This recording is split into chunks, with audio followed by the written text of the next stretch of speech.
And next we're going to have Jason Liu.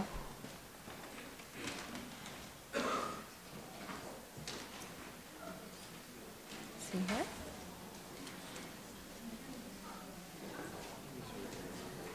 Ah, great. Thank you. Please, thank you. Thank you. Good afternoon, good evening, Chairwoman Benson and members of the committee. Thank you for having us. My name is Jason Liu, and I am here testifying on behalf of the Massachusetts Chinese Family Alliance against House Bill 3361. I am currently a senior at Hopkinton High School, but more importantly, I am an American citizen and son of Chinese immigrants.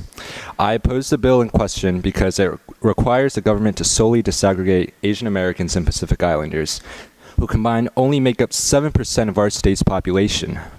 I would feel discriminated and marginalized to be forced by the Commonwealth to go one step further in identifying myself based on the foreign origins of my parents, while Caucasian Americans and African Americans can simply identify themselves as white and black respectively, without any mention of national origin. Why would I and other fellow Asian Americans and Pacific Islanders, citizens by birth of the United States, have to be harassed in answering a question with extreme specifics, while an overwhelming majority of Massachusetts residents will not be compelled to do so? This bill also currently concerns multi-generational Asian Americans and Pacific Islanders, as well as our future generations who will have to suffer this unfair policy. Passage of this bill would violate the Equal Protection Clause of the 14th Amendment to the U.S. Constitution because it is racially discriminatory and inherently unequal towards Asian Americans and Pacific Islanders. Furthermore, in the majority opinion of the U.S. Supreme Court case Shute versus Coalition to Defend Affirmative Action, Justice Anthony Kennedy stated, quote, "Government action that classifies individuals on the basis of race is inherently suspect and carries the danger of perpetuating the very racial divisions the polity seeks to transcend. Such sensitive information collected by the government could have drastic racial consequences and seek to divide our Commonwealth. For example, totalitarian regimes such as Nazi Germany used ethnic data to locate, single out, and persecute minorities.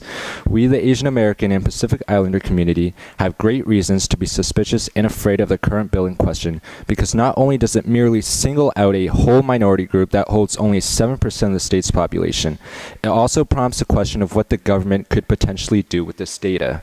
We can never know for sure that the government will responsibly handle this information with the utmost care. Furthermore, the medical reasons that the supporters of this bill bring up are not justifiable reasons for this bill because of its categorization of data. Classifications, for example, Chinese American and Indian American, wouldn't be effective for researchers or hospitals to assess because it merely means that the person's nation of origin is India or China. And as we know, these two large countries have many, many ethnic groups. China is home to 50 ethnic minorities. India is home to not only the Punjabis, but also the Bengalis and the Pashtuns. These, to be categorized by this, to be labeled by this, would be ineffective because each ethnic group has different, genetics and DNA, and it just doesn't seem correct.